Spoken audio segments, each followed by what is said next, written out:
Bonjour à tous et à toutes. Je suis ravi d'être ici, effectivement,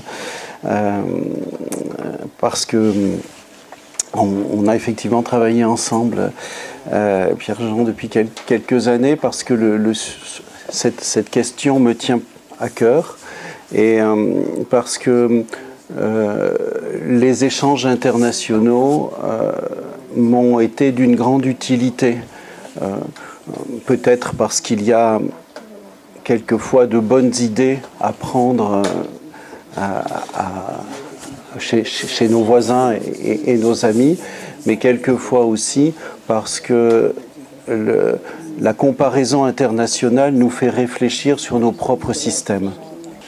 Je vais partir de la situation française parce que c'est celle que je connais le mieux.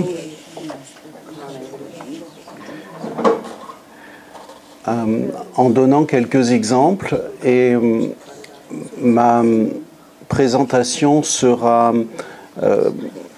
structurée pour discuter 5 malentendus.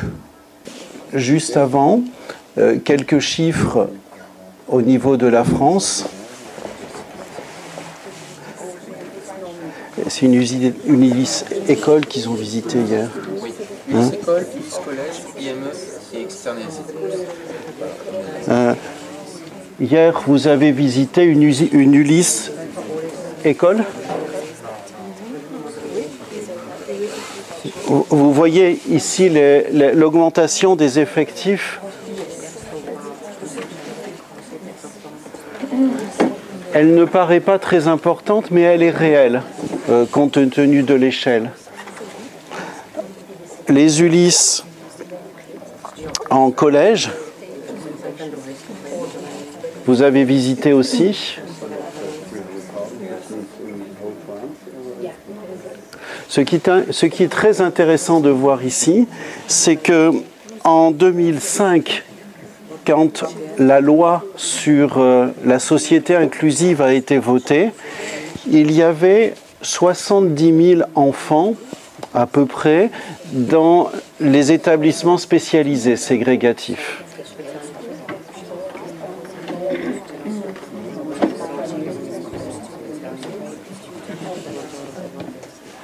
Et en 2017, nous avons les chiffres, il y a à peu près 70 000 enfants dans les établissements ou structures ségrégatives. Ce ne sont probablement pas les mêmes enfants, mais les dispositifs ségrégatifs sont encore présents et tout aussi jugés utiles, on va dire, par l'éducation nationale, puisque les MDPH, puisque les enfants y sont affectés. On pourra discuter de ce point-là.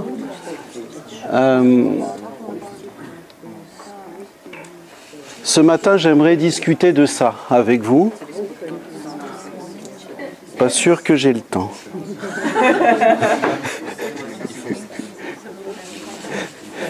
Je voudrais revenir sur les concepts. C'est quelque chose qui m'est important. Et Éric Plaisance, qui a travaillé pour l'UNESCO, qui est un chercheur en France, disait, à la suite de Bourdieu, comment les mots font les choses. Mots MOTS. La dénomination. Le mot handicap a été abandonné dans de nombreux pays, mais il est encore présent en France.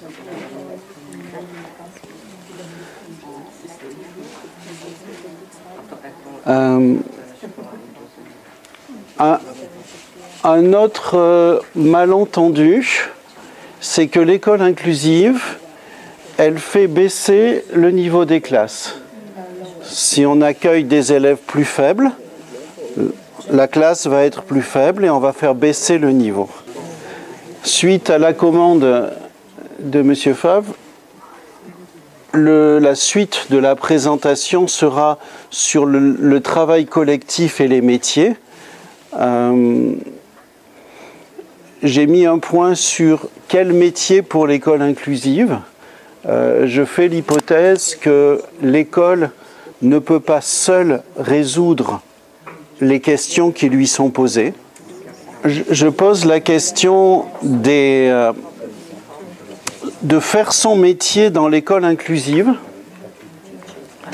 Mon hypothèse, c'est que être enseignant ou être professionnel dans l'école inclusive, ce n'est pas forcément faire un nouveau métier, c'est peut-être l'occasion de refaire son métier d'enseignant que l'on n'arrivait plus à faire, ou d'autres métiers qui étaient devenus tellement difficiles ou pour lesquels on avait tellement perdu le sens de la fonction, les objectifs, que finalement, retrouver une école où on apprend, où tous les élèves apprennent, ça peut être l'occasion de faire son métier.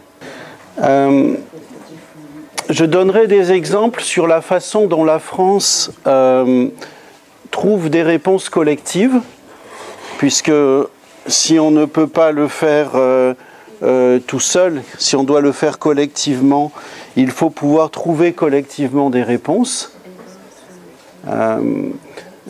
Je pose l'hypothèse qu'on pourrait discuter, mais que dans la plupart des situations, les réponses n'existent pas et qu'il faut les construire collectivement, qu'elles ne sont pas préexistantes, que cette résolution n'est pas simple et qu'elle génère dans les métiers des dilemmes. Et ça, ce sera pour moi un autre élément important de la présentation de ce matin et de cet après-midi aussi d'ailleurs, c'est que finalement, si je me base sur une enquête en 2014 d'un syndicat enseignant, 80% des enseignants étaient pour l'école inclusive dans le premier degré. C'est une enquête du SNUIPP national lors de son colloque à Paris au mois de mai, je crois, ou avril.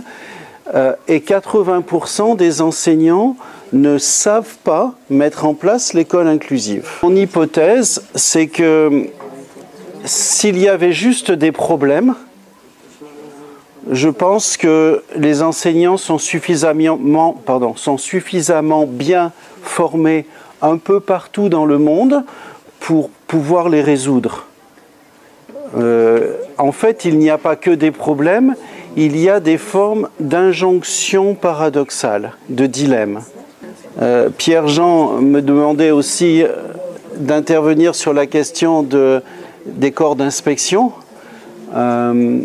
En Ontario, au Canada, en Ontario, il y a un an, les enseignants des écoles ont reçu une lettre du ministère de l'Éducation nationale leur disant « Considérant la loi sur le handicap, vous devez accueillir tous les enfants dans vos classes. » L'Ontario, depuis longtemps, est full inclusion. Et 15 jours après, ils ont reçu une lettre du ministre du Travail leur disant « Considérant les risques psychosociaux que font encourir certains élèves, nous vous interdisons de les accueillir dans les classes. » On est là pour discuter, mais à des moments, et je termine 3 ans de formation intercatégorielle, on a l'impression qu'il y a tout un système depuis l'Europe, l'OCDE, la Banque mondiale, l'UNESCO, qui demande aux États, aux gouvernements, aux corps d'inspection, aux chefs d'établissement de faire, et chacun fait redescendre l'ordre et demande après aux enseignants qui, eux, se retournent et voient personne. Et donc sont dans des situations de dilemme, d'injonctions paradoxales, et j'interrogerai ces injonctions et on verra qu'on peut aussi les dépasser heureusement. Nous sommes d'accord que l'histoire l'histoire de l'Europe, ce que peut dire Mel Hensko en Angleterre, ce que peuvent dire les textes de l'Europe ou de l'UNESCO, distinguent trois grandes périodes de notre histoire. Une période ségrégative, la période de l'intégration et la période de l'école inclusive. Ce qui est important pour moi, ça n'est pas tant l'histoire que le fait que ces périodes sont des façons de penser la place de la différence dans nos sociétés. En France, après la Deuxième Guerre mondiale, en 1947-48, le général de Gaulle et le gouvernement de l'époque a créé la sécurité sociale et il a donné l'argent pour le handicap, ce qu'on appellerait maintenant le handicap, aux associations pour créer des établissements spécialisés. Les familles ont souhaité ces structures, puisque ce sont les familles qui ont eu l'argent et qui ont souhaité faire des lieux qu'on pourrait appeler des lieux de protection. En 2005, vous avez entendu parler, en 2005, la nouvelle loi, qui est une loi inclusive, elle a aussi été faite par les parents, par les lobbies qui sont allés au niveau des députés et du gouvernement pour faire voter une nouvelle loi. On passe d'une logique de protection à une logique de participation. Et ce sont les mêmes familles qui ont souhaité ce changement. On est donc bien dans un changement de paradigme, de façon de penser la place de la différence. Donc si je reviens sur mes trois périodes, ce sont aussi trois paradigmes, peut-être même deux principaux, et puis un entre-deux, où on autorise l'accès à l'école quand les choses sont possibles.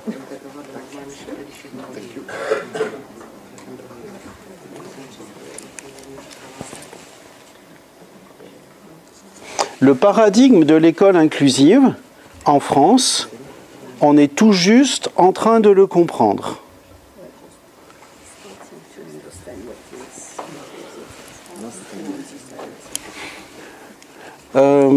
Ceci est écrit sur un blog web par une maman en 2014. Je vous laisse lire ou traduire.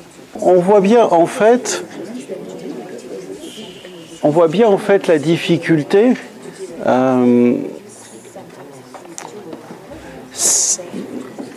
de conception. Vous voyez bien, il n'est pas écrit des unités pour l'école inclusive ou des unités inclusives. C'est écrit des unités d'inclusion.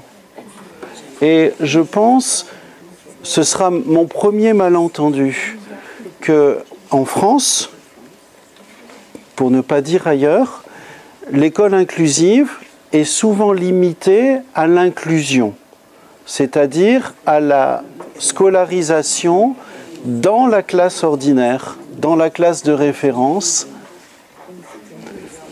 Et donc, vous voyez, on aboutit à certains moments au fait que certains enfants dont on considère qu'ils ne peuvent pas, ou pas beaucoup, très peu, aller dans les classes ordinaires, ne peuvent donc pas bénéficier de l'ULIS, qui sont des unités d'inclusion, et doivent retourner en établissement spécialisé. On pourrait arriver au paradoxe que l'école inclusive serait moins inclusive que les étapes avant, où on avait des classes dans les écoles, et où au moins les enfants pouvaient accéder à l'école s'ils ne pouvaient pas aller accéder à la classe. Donc,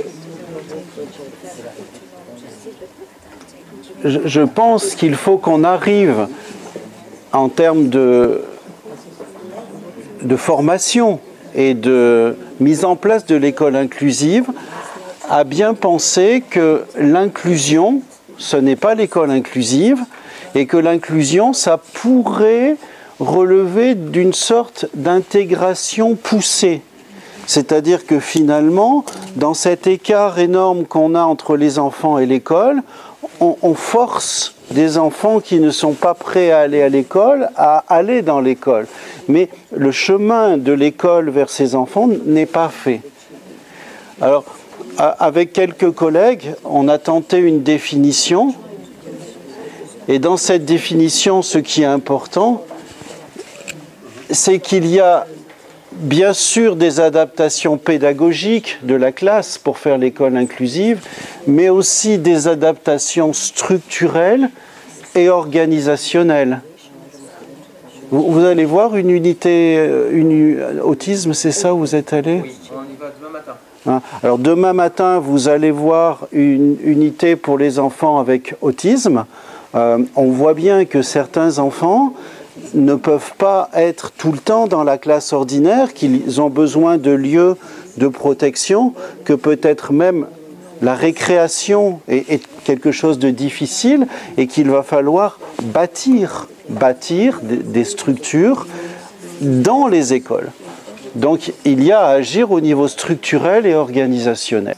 Si je reprends ce que disait l'UNESCO à une époque, l'école inclusive, avant les élèves étaient en difficulté pour aller à l'école, maintenant c'est l'école qui est en difficulté pour rejoindre les besoins des élèves. Il me semble qu'au niveau international, il y a eu deux choix qui ont été faits. La France, comme les États-Unis, comme le Canada et plusieurs autres pays, ont posé d'abord le droit. Ils ont dit, tout enfant doit aller à l'école ordinaire. Ça, c'était 2005. Mais la loi n'a pas dit comment faire. Et depuis 12 ans, on galère. Comment ça se traduit, ça?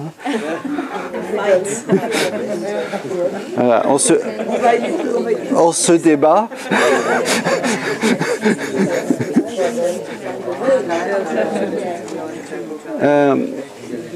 Plusieurs pays, notamment dans le nord de l'Europe, ont tenté de changer les pratiques.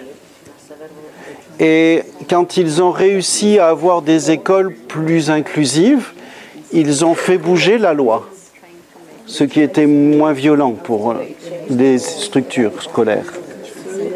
Et c'est vrai que là, il y a un choix de gouvernance. En France, en 1975, la loi rendait possible, en 1975, il y a 40 ans, la loi rendait possible la fabrication d'une école inclusive. Et c'est vrai qu'en 2005, les parents qui avaient fait la loi de 1975, ils avaient des cheveux blancs, ils se sentaient vieillir, ils étaient un peu agacés, et ils ont fait une loi extrêmement violente, pas que pour l'école, aussi pour... je ne sais pas si vous allez en revenant de Dijon à Paris dans certains bars ou restaurants, on voit bien que l'accessibilité, elle est juste impossible. De notre côté, la loi est là, c'est pour tout le monde. Alors, je vais revenir aux évolutions. Je vais juste en montrer 3 parce qu'on n'a pas beaucoup de temps, des évolutions dans le changement de mentalité, pour montrer qu'elles sont aussi source de dilemmes ou d'ambivalence. Donc d'une logique de protection, une logique de participation, on l'a vu. Il y a passé aussi d'une logique de compensation à une logique d'accessibilité. Ça, pour nous, sur l'école française, c'est fondamental et ça regarde bien le CAPEI, par exemple, le nouveau diplôme d'enseignant spécialisé. On voit bien que les dispositifs spécialisés qui avant se focalisaient sur les personnes pour les aider à accéder à l'école. Hein? Donc dans une logique de compensation, tout de suite, les dispositifs spécialisés se focalisent sur les contextes et les structures pour les aider à s'adapter, donc à devenir accessibles. Celui-ci est plus basique. Égalité, équité. Vous connaissez cette image? C'est au Québec ou je ne sais plus, c'est Ottawa. Je pense que c'est la mairie d'Ottawa qui avait fait ça en premier. On va écouter cette maman. Elle est la maman d'un enfant avec une dyslexie qui est au secondaire, 14 ans. J'ai sa prof de français, je me suis attrapée avec elle. Je pense que c'est une bagarre de tous les jours, mais bon. Elle le notait donc au départ, donc elle mettait par exemple, on va dire, parce qu'il est noté donc dyslexique. Et donc elle le notait donc, on va dire 13 sur 20 dyslexique et 2 sur 20 non dyslexiques.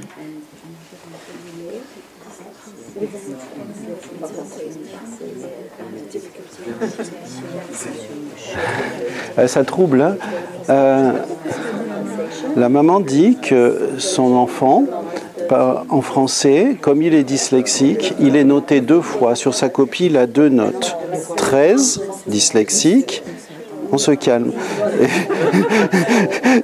Et 2, non dyslexique. J'ai sa prof de français, sur 20 dyslexique et 2 sur 20 non dyslexiques. Donc elle est notée 2 fois.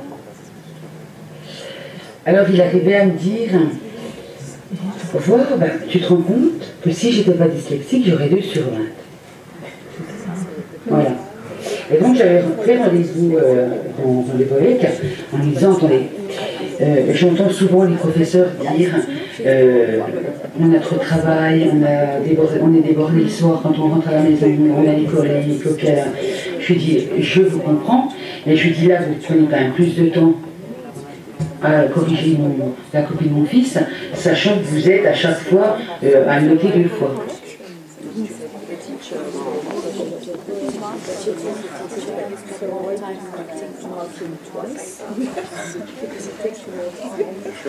Alors, moi je pars d'un principe, parce que ma recherche en éducation, elle se fait avec l'appui d'une science qui est l'ergonomie. Je pars d'un principe, c'est que si les gens font ce qu'ils font, et s'ils ne sont pas des pervers, c'est qu'ils ont des bonnes raisons de le faire. Donc la question c'est qu'est-ce qui passe dans la tête de ce professeur pour mettre 2 notes, une dyslexique et une non dyslexique. Et l'hypothèse, c'est que le professeur ne sait pas comment gérer l'égalité et l'équité. 2 sur 20, c'est l'égalité. Je note tous les élèves pareils.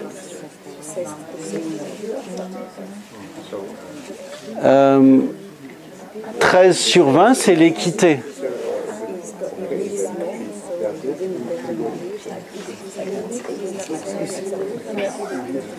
Et vous conviendrez avec moi que beaucoup de professeurs sont en grande difficulté pour gérer à la fois l'égalité et l'équité. On y reviendra peut-être plutôt cet après-midi sur la question de la certification et des examens, mais on voit bien qu'il y a là une difficulté qui n'est pas résolue. J'y reviendrai au moins sur un aspect tout à l'heure. C'est pas ça. Voilà. Mon hypothèse que je vous soumets, c'est que finalement ces 3 évolutions sont source de 3 dilemmes. Passer de la compensation à l'accessibilité, oui, bien sûr, mais d'un autre côté, au moins en France, l'argent, il est pour la compensation. On paye des, vous en avez vu, des AVS, des AESH, on paye des ordinateurs, on paye du matériel pour la compensation. Mais l'école n'a pas reçu beaucoup plus d'argent pour devenir accessible. Logique de protection, logique de participation. Bien sûr. Mais d'un autre côté, on voit bien que s'il y a cette inquiétude sur l'inclusion, comme je disais tout à l'heure, c'est que beaucoup considèrent que la participation génère une forme de maltraitance parce qu'on n'a pas su tenir la protection en milieu ordinaire. Égalité, équité, c'est un peu le même problème que tout à l'heure. Alors Serge Ramel, il a rajouté une troisième image. Donc, voilà, mon premier malentendu, ça sera donc de ne pas limiter l'école inclusive à de l'inclusion et à penser réellement en termes d'école accessible, d'accessibilité pédagogique, bien sûr, mais d'accessibilité des locaux et bien au-delà, d'accessibilité du système éducatif. En France, l'école inclusive reste toujours principalement pensée comme les adaptations que l'on va mettre en place pour les élèves handicapés. On va avoir un échange tout à l'heure. Beaucoup d'autres enfants sont considérés partout dans le monde par l'école inclusive. Je vous soumets, comme nous n'avons pas beaucoup de temps, juste un point de réflexion spécifiquement concernant l'école. Le professeur qui a donné 2 sur 20 et 13 sur 20, on peut penser que quelque part, dans sa tête, 13 sur 20, oui, c'est normal, c'est l'équité, mais il y a une forme d'injustice. Parce qu'il y a beaucoup d'enfants dans sa classe qui pourraient avoir des adaptations et qui n'ont pas la chance d'être handicapés. En France, mais je pense dans de nombreux pays, le problème, ce n'est pas les élèves handicapés ou avec disability ou des problèmes qui sont dans leur corps, ce sont les élèves en échec scolaire et les élèves qui ont des problèmes de comportement. Si l'école inclusive, c'est juste l'école pour les élèves handicapés, on ne résout pas les problèmes des enseignants.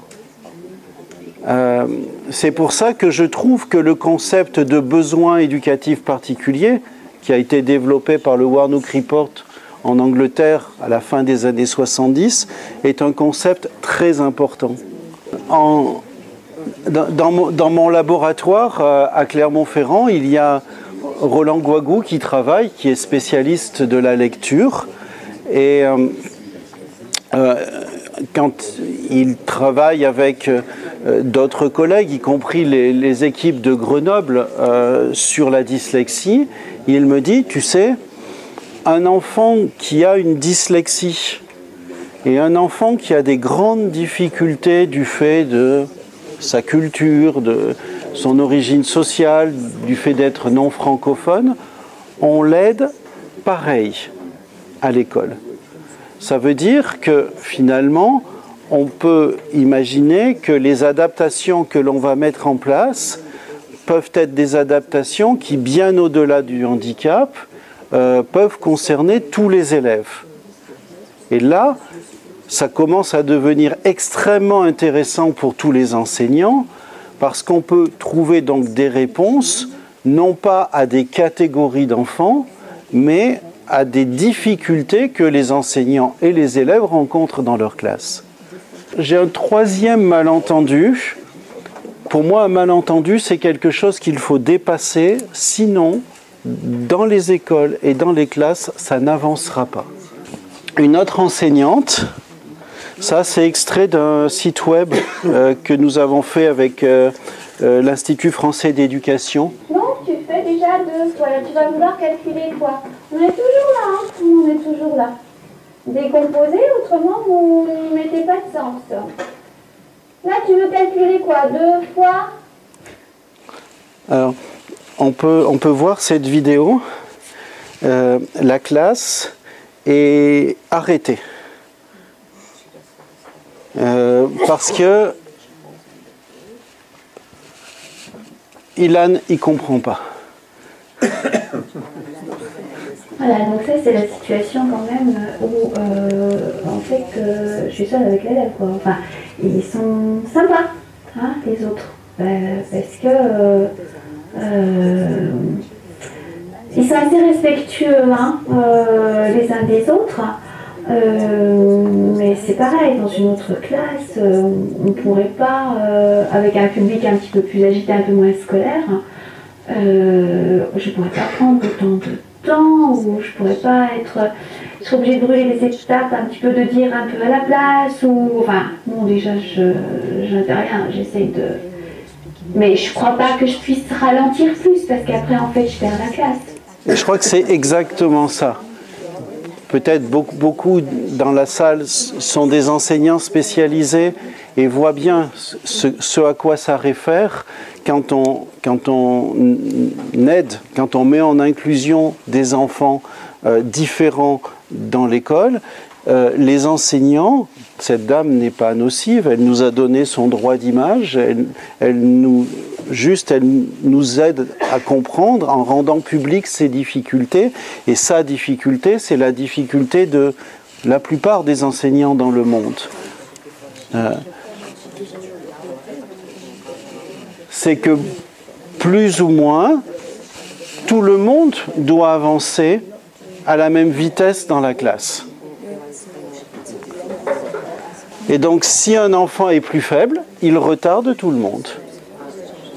Si on ne trouve pas des réponses à cette enseignante, on ne peut pas l'aider. Et ne me dites pas, bien sûr, il y a longtemps que c'est résolu, la pédagogie différenciée, etc., etc.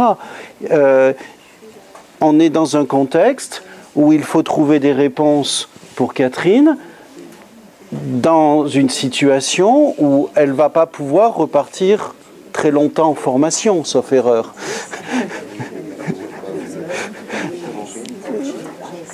Donc, si l'école inclusive, ça n'est pas pour 2055, il faut trouver aussi des solutions pour aider les enseignants qui sont compatibles avec leur façon de faire la classe ici et maintenant.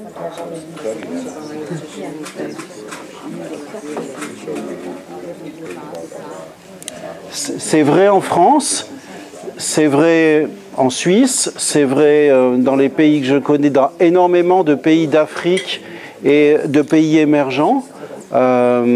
Et on doit trouver des solutions qui sont des solutions pratiques.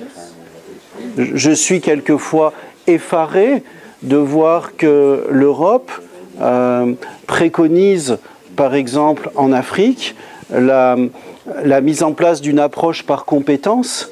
Bien sûr que l'approche par compétence est pertinente, mais quand les enseignants du premier degré sont formés avec un très faible niveau d'études, je ne vois pas comment l'approche par compétence peut être un progrès. Elle génère d'énormes difficultés et plus de problèmes qu'elle n'en résout.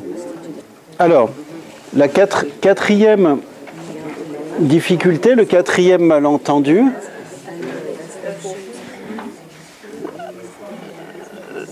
c'est de croire que l'école inclusive n'est que l'affaire de l'école. Alors évidemment non, bien sûr, ça fait longtemps qu'on a l'appui de nombreux dispositifs.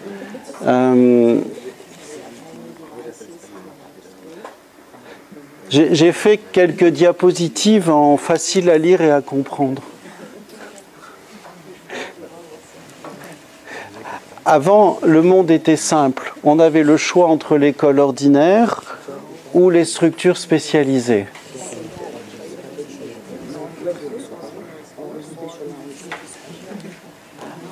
Après, on a dit, ça ne peut pas être ça. Il faut que les gens travaillent ensemble, les structures spécialisées, l'école, mais aussi les familles. Donc on a dit, il faut rapprocher tout le monde.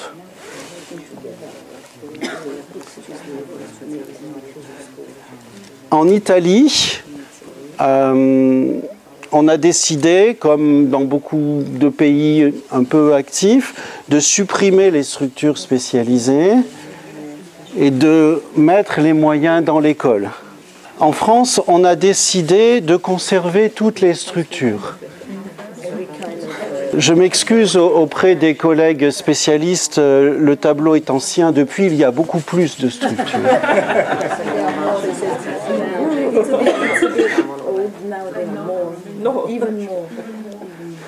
Heureusement, pour aider les professionnels, nous avons fait un schéma récapitulatif des dispositifs. Bienvenue en France.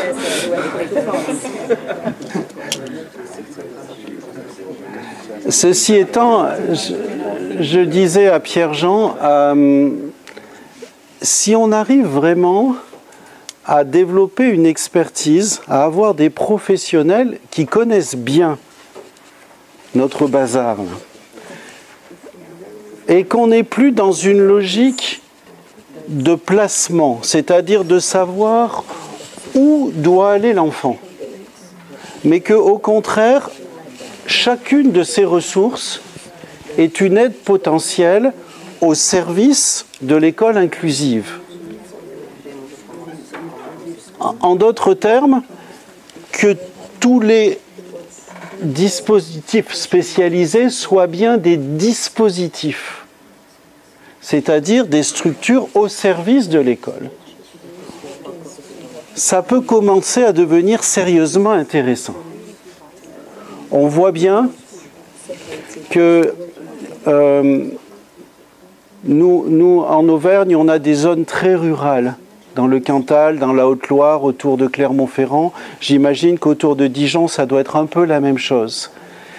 Et on voit des enfants qui habitent avec maman et qui ont des difficultés, qui sont scolarisés avec l'appui d'un IME, d'un établissement spécialisé. Ils déménagent chez papa, et chez papa, il n'y a pas d'établissement spécialisé, mais il y a une SECPA où il y a une autre structure. Et la SECPA va finalement faire un travail assez similaire de l'IME. C'est une horreur ce que je suis en train de dire. Mais en termes d'accompagnement, on voit qu'on peut avoir des ressources spécialisées qui sont très antinomiques et qui peuvent apporter de la ressource. Parce qu'en SECPA, il y a quelquefois plus de 50% d'élèves avec handicap et qu'il y a l'appui d'un CESAD et qu'on peut trouver des ressources. En d'autres termes, on inverse un peu la machine. On se dit, voilà, qu'est-ce que j'ai comme ressources sur mon territoire et qui c'est qui peut venir aider, qui c'est qui peut venir accompagner la scolarité de ces élèves-là. Donc, je crois que vous l'avez vu dans les visites d'hier, vous le reverrez demain. Pour nous, en France, l'enjeu, c'est vraiment de transformer les structures qui étaient des lieux de placement en dispositifs, c'est-à-dire en ressources, en appui de l'école ordinaire. Et je reviens à ce que je disais tout à l'heure, on voit bien que les structures spécialisées qui en étaient en appui aux enfants deviennent des dispositifs dont on aimerait bien qu'ils deviennent en appui aux équipes, aux écoles, aux dispositifs d'éducation. Et par exemple, s'il fallait quelque chose pour nous faire discuter, la place de l'AESH, AVS, est vraiment une question clé. Au départ prévue pour être vraiment individuelle, pour accompagner un enfant dans une logique de compensation, chemin faisant, elles deviennent collectives et j'espère que les enseignants sauront les utiliser au service d'une école accessible, sans dévoyer leur mission, ni des enseignants, ni des AESH, ni détourner les financements de l'ARS, dont on sait bien pourquoi ils ont été faits. Dernier point, je m'arrêterai là, je pense, considérer que les réponses sont déjà connues. Manon, c'est une nouvelle enseignante spécialisée. Cette année, du coup, vu que je travaille en CLIS, je travaille avec plusieurs CESAD. Alors, décodage en direct.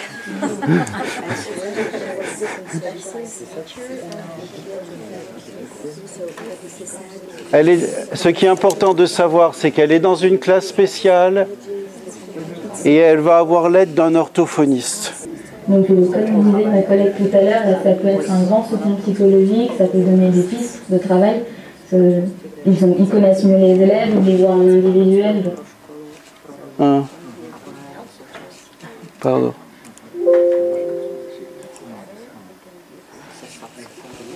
Donc, elle dit, le CESAD, les spécialistes, ils connaissent bien les enfants. Ça peut être d'une grande aide, mais ils travaillent en individuel. Cette année, du coup, vu que je travaille en CLIS, je travaille avec plusieurs CESAD. Donc, comme disait ma collègue tout à l'heure, ça peut être un grand soutien psychologique, ça peut donner des pistes de travail. Ils connaissent mieux les élèves, ils les voient en individuel, donc souvent, là aussi, ils ont une approche différente. Après, ça peut aussi devenir le contraire, parce qu'ils ont l'habitude de travailler en binôme, et que quand on en a 10, on ne travaille pas comme quand on en a un.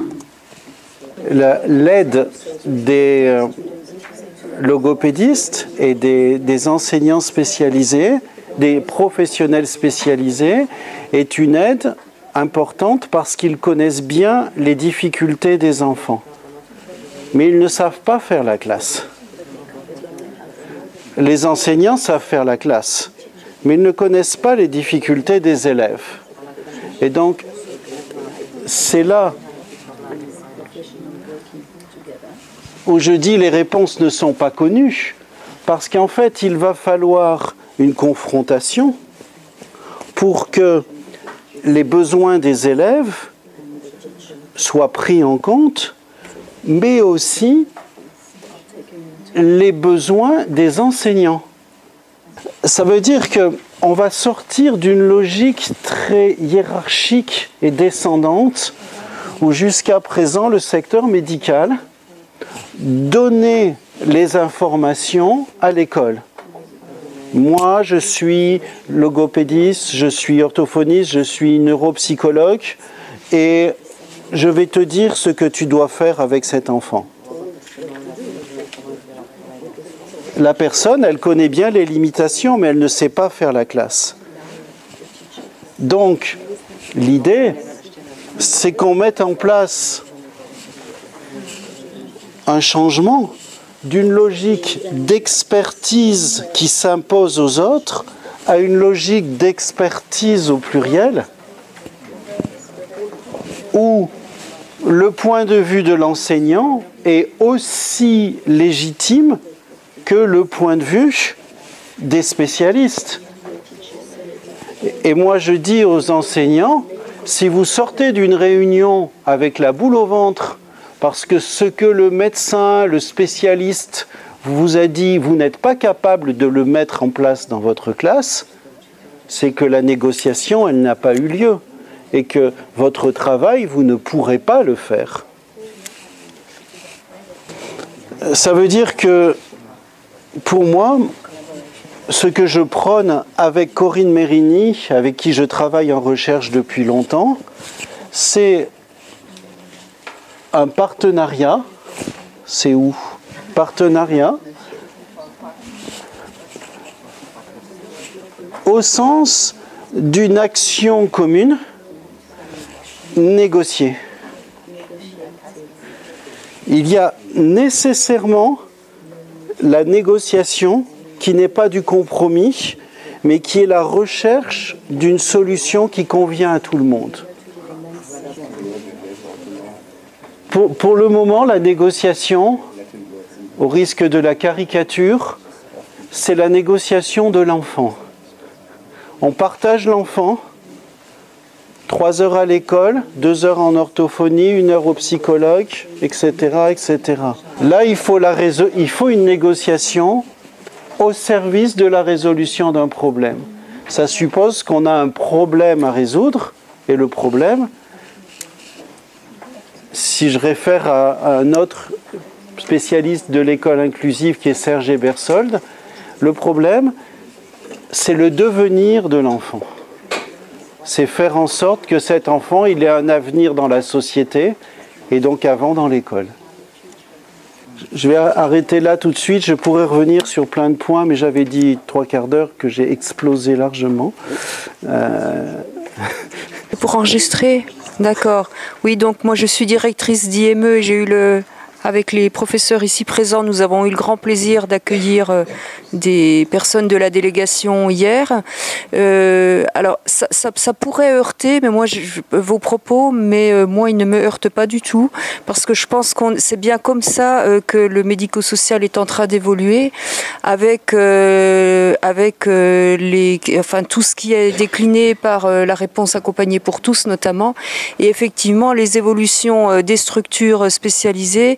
Nous, on est déjà en dispositif IME-CESAD et services mutualisés et il faut qu'on aille beaucoup plus loin. Nous allons présenter prochainement un projet à l'ARS Bourgogne-Franche-Comté dans ce sens pour construire des réponses par territoire, à partir des besoins identifiés des enfants et bien sûr en articulation très étroite avec l'éducation nationale, je ne sais pas comment on pourrait faire autrement pour les enfants, en externalisant davantage de classes, mais surtout, et je crois que vous l'avez dit, en inventant ensemble. Je crois que l'idée, elle est là. Il y a des pistes, il y a des choses qu'on imagine, mais il y a des choses à construire ensemble et par territoire, parce que les réponses par territoire, elles sont spécifiques. Comme vous le disiez, il y a certains territoires avec certains types de réponses en termes de modalités de scolarisation, d'établissement, d'autres territoires différents, de soins également. Tout ça, c'est vraiment à mailler et à se pencher ensemble par territoire pour construire des réponses communes. Mais pour moi, il n'y a absolument pas de...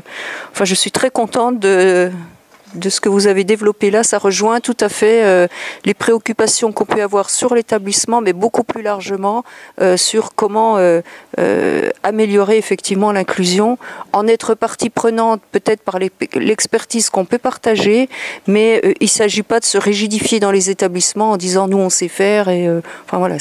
Juste là-dessus, puis je redonne la parole. Il me semble qu'il y a 2 éléments importants pour moi. Il y a l'idéal. Quand je parlais des concepts tout à l'heure, on est bien d'accord qu'il faut un idéal de l'école. Après tout, quand on voit que nos dispositifs spécialisés, malgré les textes et la possibilité d'externaliser les UE, ne se vident pas plus que ça, on pourrait se dire, et il y a des gens pour le dire, que l'école inclusive, elle est faite. Elle est faite parce que les enfants qui pouvaient aller à l'école y sont. Et pour les autres, il existe des structures spécialisées suffisamment pertinentes et protectrices qui peuvent les accueillir. Et on va s'arrêter là. Si on veut aller plus loin, ce que vous dites, les élèves qui sont tout de suite dans les structures spécialisées sont à des années-lumière des besoins de l'école et de ce que peut proposer l'école tout de suite. Donc, les changements à opérer vont être majeurs. On voit bien même, par rapport à mes dilemmes, que la logique de compromis ne va plus être possible. Je vous ai donné à titre de caricature ce prof qui notait 2 fois, mais combien de profs, tout de suite, sont sur plus 2 ou moins 3. Enfin, vous voyez, on trouve un compromis, cette espèce de jeu d'équilibriste entre un peu de milieu ordinaire, mais pas trop, parce que sinon c'est trop maltraitant. On voit bien que ces élèves avec autisme, avec des troubles graves, ils ne se satisferont jamais du compromis. Donc les transformations qui nous attendent à l'école, tous ensemble avec le secteur médico-social, sont des transformations majeures. Donc, un idéal. Pour moi, un idéal ambitieux, c'est tout le monde à l'école. Et ça va être compliqué. Une fois qu'on a dit ça, ben souvent, parce qu'on n'a pas beaucoup d'argent dans l'éducation nationale, la formation est terminée. Il est midi. Et on dit aux enseignants, faites preuve d'inventivité, d'initiative. Soyez créatifs. Travailler en ergonomie comme je le fais, ça permet d'identifier les problèmes tels qu'ils se les posent les enseignants, mais aussi les orthophonistes, mais aussi tous les professionnels de vos structures spécialisées, qui ont les mêmes, pas les mêmes, mais les mêmes. Et donc, pour moi, une réelle formation professionnelle, et j'aime bien la logique de bassin, ou comment vous avez dit, de proximité, c'est effectivement être capable de mettre en place un accompagnement d'équipe pour aider les professionnels à résoudre leurs problèmes tels qu'ils se les posent, au plus près des terrains, et pas simplement effectivement être confronté à un idéal tellement éloigné que on se désespère et puis finalement on ne fait plus rien et on comprend pourquoi. Et ces questions, ça m'a impressionné. Elles étaient toutes sous une forme quantitative. Trop d'élèves, pas assez de je sais pas quoi. Et c'est là où je me suis dit, il faut qu'on travaille sur les concepts, parce que finalement, bien sûr, on n'a pas assez d'argent et de moyens, mais je ne suis pas certain que sur les terrains, si on donnait plus d'argent, on saurait quoi en faire. C'est pas méprisant hein, ce que je viens de dire. C'est dire à une école, voilà, on vous donne 2 postes supplémentaires. Qu'est-ce que vous allez en faire? Comment vous allez vous réorganiser pour répondre aux besoins des élèves? Effectivement, enfin, moi je crois, et Pierre-Jean dira, mais on a construit le CAPEI dans cette idée-là, c'est-à-dire d'avoir des passeurs d'intermétiers, des personnes qui soient capables d'articuler un groupe à la rencontre de ces fameux mondes que je signalais tout à l'heure. Ça suppose par exemple de régler la question des surplombances et des asymétries. Arriver à créer de la symétrie. Entre parenthèses, j'ai une étudiante tout de suite dans mon master qui travaille sur cette question du point de vue des coordonnateurs d'Ulysse. Parce que finalement, vous êtes dans une situation un peu paradoxale. Pour pouvoir travailler, vous devez créer de la symétrie. Et d'un autre côté, votre rôle vous positionne dans une forme de surplombance parce que vous êtes coordonnateur du groupe. Donc, bienvenue au club des tensions. La question des temporalités, ça, avec le médico-social, c'est extraordinaire. Une information, je vous livre une information fondamentale. L'année scolaire se finit fin juin. Ben oui, ben voilà. Alors, on peut réfléchir et le changer. Mais vous avez un enseignant chevronné, un enseignant expert, qui n'a rien à prouver parce que ça fait 50 ans qu'il prouve qu'il est capable, qui enseigne avec les premières années les cours préparatoires. Cette année, s'il a 5 élèves qui ne savent pas lire, il est détruit professionnellement. Et donc, les enseignants, on sait, ils ne sont pas trop payés. Leur réussite, leur valorisation, elle est par la réussite de leurs élèves. Donc, il va falloir prendre la temporalité de l'année scolaire comme une donnée. On sait bien que dans le médico-social, il y a d'autres temporalités. Les familles, elles ont d'autres temporalités. L'évaluation, c'est la même chose.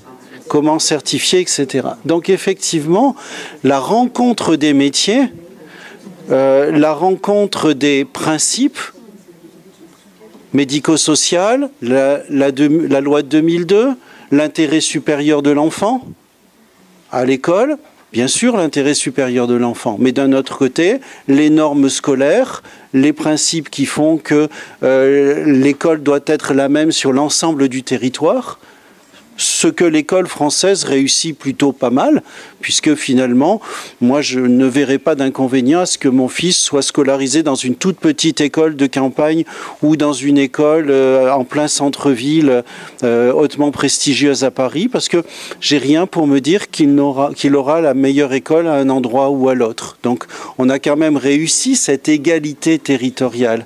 Et donc on comprend que les enseignants résistent à abandonner le terme d'égalité pour le terme d'équité. Et moi, je les encourage à résister. En fait, on va s'en sortir le jour où on combinera l'égalité et l'équité. Et pas où on abandonnera l'égalité pour une équité qui ferait que, finalement, on aurait déconstruit ce que les valeurs de l'école ont réussi à construire depuis un siècle. Effectivement, c'est une bonne question, cette augmentation du nombre d'élèves avec handicap. Pour moi, elle amène deux sources de réflexion. Il est clair que il y a des meilleurs diagnostics et donc qu'on voit, par exemple, dans le cas de l'autisme ou de certains troubles, que des enfants qui n'avaient pas de diagnostic sont maintenant diagnostiqués. Tout de suite, dans beaucoup de pays, le diagnostic est nécessaire pour obtenir des moyens. Et donc, pour moi, l'exemple le plus caractéristique, ce sont les troubles du langage et de la parole, la dyslexie par exemple. Alors, la dyslexie au sens français, c'est compliqué parce que ça n'est pas forcément un handicap, mais ça reste un trouble. Et au sens de la définition française, le trouble, il est validé par un médecin. Donc on peut considérer que c'est bien un problème que la personne a dans son corps. Non ? Donc la dyslexie, elle augmente beaucoup. Mais elle augmente beaucoup en France, par exemple, et elle n'augmente pas beaucoup en Italie. En Italie, un enfant italien, il apprend à décoder, pas à lire, mais à décoder en 15 jours. Pourquoi ? Pourquoi ? Parce que l'italien est une langue très régulière. Une lettre fait un son.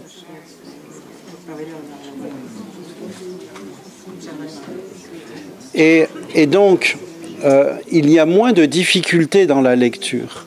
Et on voit bien que, en France, beaucoup de familles s'alertent, s'inquiètent, parce que leur enfant est en difficulté à l'école, en lecture, et que cette difficulté en lecture pose des problèmes sur tous les autres domaines des apprentissages. Et donc, ils vont aller voir le médecin pour avoir un papier pour que l'école change ses pratiques. Mais ce n'est pas forcément une obligation. Si on prend le fameux projet pour les enfants avec troubles des apprentissages, ça s'appelle PAP en France, hein, plan d'accompagnement pédagogique, excusez-moi, PAP, c'est un plan pédagogique, comme son nom l'indique. Donc, il pourrait être mis en place du seul ressort de l'école par les équipes pédagogiques. Mais on a encore besoin de ce passage par le secteur médical, finalement. En fait, les familles, elles font jouer cette surplombance du secteur médical. Elles font jouer cette autorité du secteur médical pour faire bouger l'école. C'est un